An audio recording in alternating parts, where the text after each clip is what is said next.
Asterisk. Can you believe that a 14-year-old boy was sentenced to death without any clear evidence?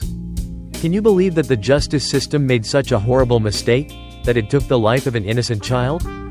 This is not fiction. This is real history. It happened in 1944. In a small town in South Carolina. A young boy, a rushed trial, and a terrible injustice that stole his future. For 70 years, nobody admitted the mistake, and when the truth finally came out, it was already too late. This is the heartbreaking story of George Stinney, the youngest person ever executed in the United States. Asterisk.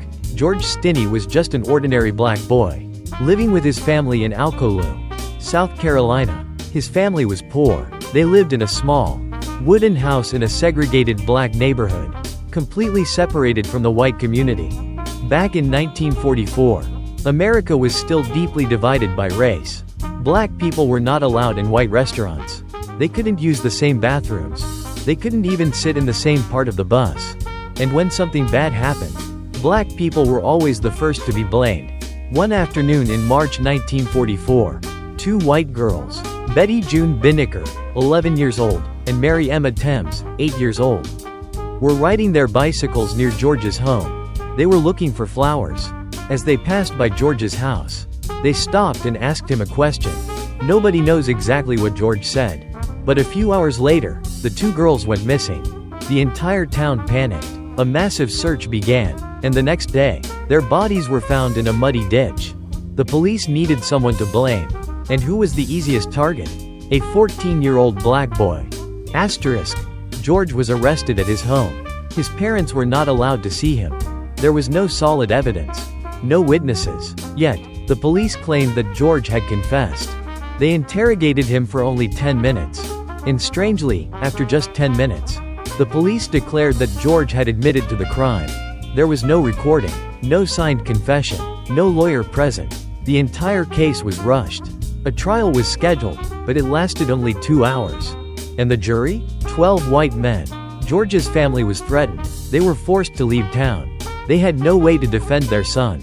And after just 10 minutes of deliberation, the jury made their decision: death sentence. A 14-year-old child, barely taller than the judge's desk, was sentenced to die, simply because of his skin color. Asterisk. June 16, 1944, just 83 days after his arrest, George Stinney was led to the execution chamber. He was so small that the guards had to place a thick book under him, just so he could fit in the electric chair. When the leather strap covered his face, he trembled. His hands shook. He was just a child. But the system didn't care. A deadly current of 2.400 volts surged through his tiny body. In just a few minutes, an innocent life was gone. At only 14 years old, George Stinney had become the youngest person to be executed in U.S. history. And worst of all, he never got a chance to prove his innocence. Asterisk. In 2014, 70 years later, a judge finally admitted the truth. George Stinney was innocent. But when justice arrived, it was already too late. His story is more than just a personal tragedy. It is a reminder of how broken the system was, and in many ways, still is. How many more George Stinneys are out there? How many people have suffered just because of the color of their skin? If you believe in justice, if you believe in truth, then share this story, so that no one else will ever suffer the same fate as George Stinney.